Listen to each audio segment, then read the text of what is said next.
Honestly, right now I have no hope for Blade at all. I am genuinely at the point where I don't even know if this movie's ever going to be made. And we tend to give Kevin Feige all the respect in the world for how he's been able to make Marvel the big box office juggernaut that it is. It got Marvel out of debt. It did a Kevin Feige is a hero for Marvel, and I think everyone needs to acknowledge that. But what I'm hearing about Blade is probably the first major time I think, okay, Kevin, you're stretching yourself too thin. So let's read the article. Marvel's Blade loses director Bassam Tariq. Exclusive. And this is coming from the Hollywood Reporter. The project, which stars Marshala Ali, was gearing up to shoot in the fall. All right. Marvel Studios' Blade would no longer have director Bassam Tariq at the helm. Blade, which has a release date of November 3rd, 2023. By the way, it's not going to fit that release date. Probably months after, probably a year after. I don't freaking know. But it's not going to be that day. I'll tell you that. Was gearing up to begin shooting in November in Atlanta. It is unclear how Tariq's departure will impact the production start of the vampire action thriller, which has Oscar winner Mahershala Ali in the title role, which the cast also including Delroy Lindo and old actor Aaron Pierre. Due to continued shifts in our production schedule, Bassam is no longer moving forward as director of Blade, but will remain an executive producer on the film. Marvel said in a statement to The Hollywood Reporter, "We appreciate Bassam's talent and all the work he's done getting Blade to where it is." And then Tariq thanked Marvel in his own statement. "It's been an honor working for the wonderful folks at Marvel. We were able to put together a killer cast and crew, eager to see where the next director takes the film.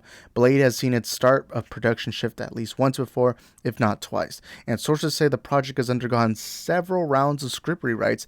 Beo de Mayo, who has worked on shows such as Star Trek Strange New Worlds, The Witcher and its animated feature spin-off, as well as Marvel's own Moon Knight, is the current writer. One source says the studio is already in search mode for a new director. Blade has been one of Marvel's most anticipated films since the studio announced the project to much fanfare at San Diego Comic-Con in 2019. At the very end of the Marvel panel, Ali made a surprise appearance and put on a baseball cap with the Blade logo. Marvel Studios boss Kevin Feige later told the Huddle Reporter that Ali had personally called him to express interest in playing the character. Blade was created by writer Marv Wolfman and artist Gene Colan for 1973's The Tomb of Dracula. Number 10, he is half mortal, half immortal, who haunts vampires in order to avenge his mother, who was killed by a vampire as she gave birth to him. Wesley Snipes previously played the character in the trilogy released the early 2000s. Tariq directed and co-wrote Muggle Mowgli, the well-regarded rap drama starring Riz Ahmed.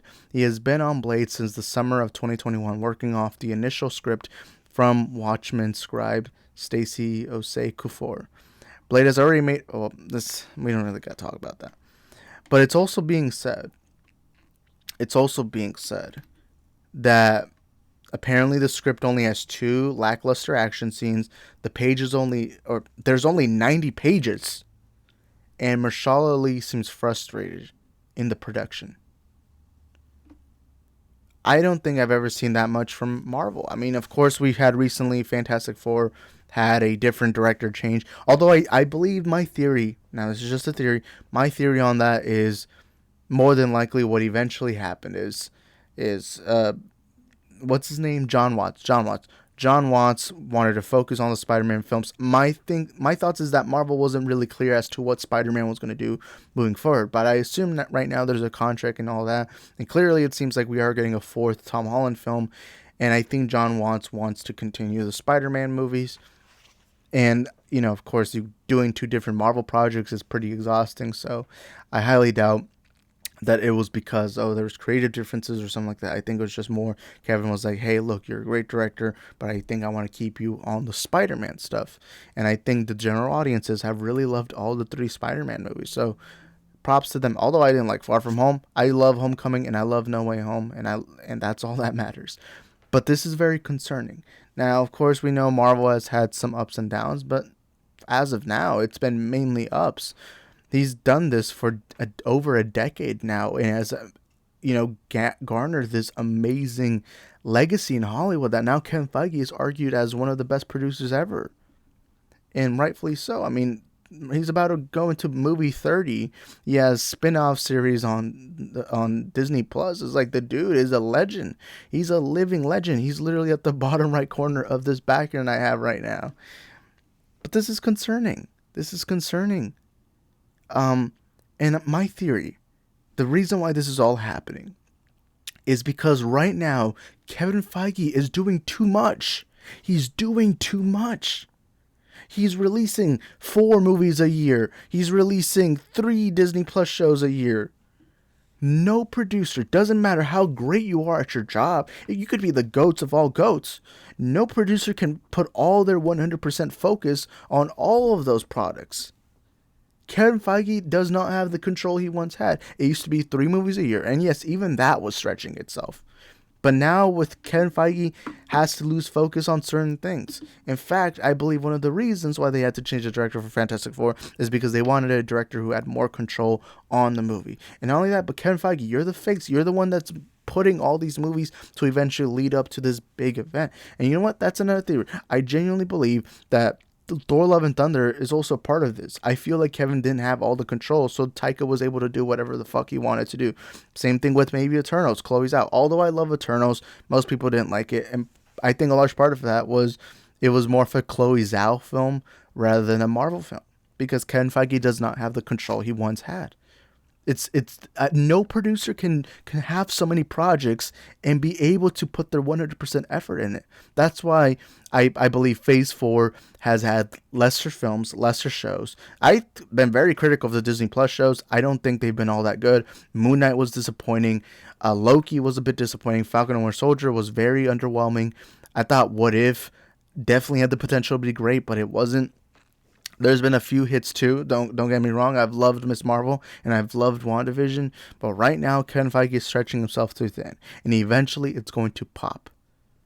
Kevin, you're going to be doing this for probably another decade. You got to be able to hold the control. Remember, quality over quantity. It doesn't matter if you have 5 decent movies. One good movie is going to triumph them all. And the proof of this, and I said this on a live stream, and I know this is a controversial take, but I don't care. I feel like it needs to be said. When we're talking about movie-wise, quality-wise, DC has had a far better year than Marvel so far. Now, again, this video is being made at the end of September, meaning Black Panther hasn't come out and Black Adam hasn't come out. So maybe my mind will change after. But look at The Batman. The Batman's the only movie DC has released. And that movie culturally took over the landscape for a while. People were playing Something in the Way all the time. People were trying to do that black makeup. The Batman was loved a lot. It made a lot, over $700 million in the box office. It was amazing, and a lot of people loved it. And some people even regarded it to be their favorite comic book movie, their favorite Batman movie. While Marvel, you had the Thor: Love and Thunder. The critics and the fans were very divided on that movie, especially the fans. A lot of fans, I mean, yeah, there's fans who like it, but it's still a kind of in the middle, and that's not the best thing you want. Marvel should be making peak content.